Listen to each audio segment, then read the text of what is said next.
Surfactants are surface active agents, incredibly useful molecules that can markedly change how substances, especially substances that aren't naturally compatible, interact with one another. But where do these molecules come from? It's not like they grow on trees, or do they?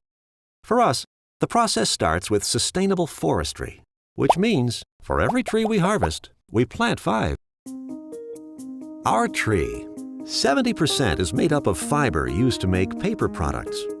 28% is a substance called lignin, a dispersant used in a variety of applications. And that remaining 2%? Natural tree oils. We recover these oils and derivatize them, change them. We literally manipulate their structure through chemical reactions to create a desired effect. And in this case, the desired effect is the creation of a molecule that will allow our scientists to use what nature likes to improve the process of asphalt paving. But how does it work? Let's go back to our beaker. And this time, instead of filling it with water, let's fill it with oil. Like before, we'll add surfactant molecules. And remember, this is what's going on at a molecular level. The nonpolar tails are attracted to the nonpolar oil, and the molecules begin to form micelles. Since the surfactant molecules are in oil instead of water, the micelles are inverted. All the polar heads want to be together, and all the nonpolar tails prefer the oil.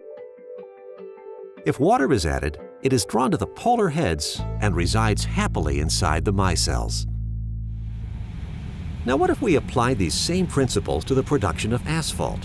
Traditionally, it has taken the application of extreme heat to get the nonpolar asphalt and oil to coat the polar aggregate, rocks made up primarily of polar minerals like quartz.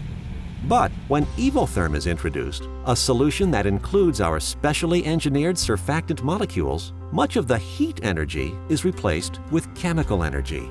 The Evotherm molecules go to the interface.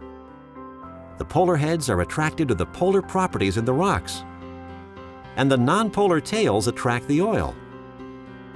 Any water that is present, whether added or naturally occurring in the aggregate, is captured within the micelles. Our aggregate, our rocks, are now coated in asphalt oil, and nature did most of the work. But superior coating alone isn't enough to build a road. We'll need those micelles that remain in the mix. Evotherm Chemistry 201, Compaction, coming up next.